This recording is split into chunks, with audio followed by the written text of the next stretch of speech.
रुक्मणी मन में विचार कर रही हैं, भगवान का इस भूतल पर अवतार हो गया, लेकिन मैं कन्हैया का नाम नहीं जप रही हो और कन्हैया की भक्ति नहीं की ना, तो मुझे श्याम सुंदर नहीं मिल पाएंगे और मुझे शादी करनी है तो कन्हैया के साथ में।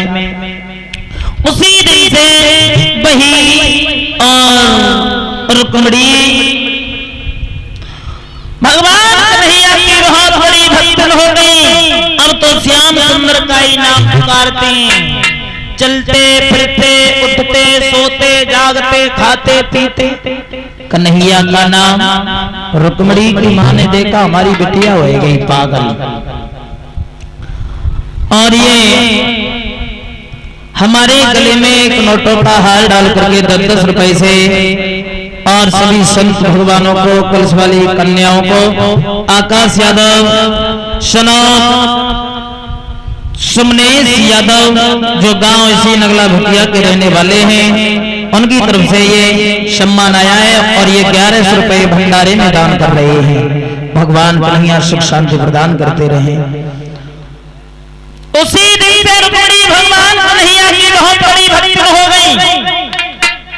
भगवान कन्हैया को नाम चलते फिरते उठते सोते जागते खाते पीते लेते हैं।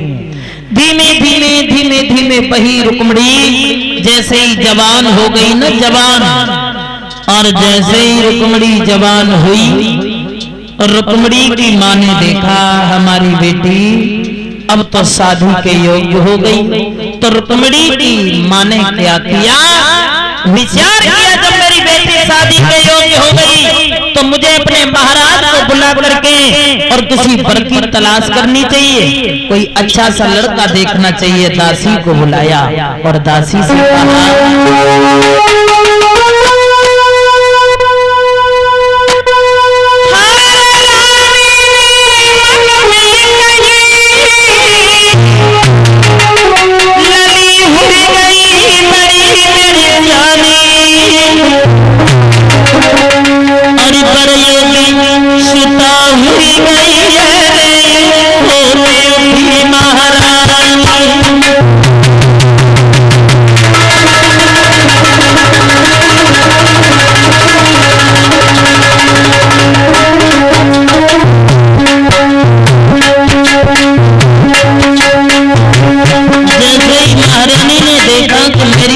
शादी के योग्य हो गई। दासी को बुलाया और कहा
मेरी बेटी शादी के योग्य हो गई तो मुझे महाराज को बुलाना चाहिए और महाराज को बुला करके अपनी बेटी के लिए किसी वर की तलाश करनी चाहिए।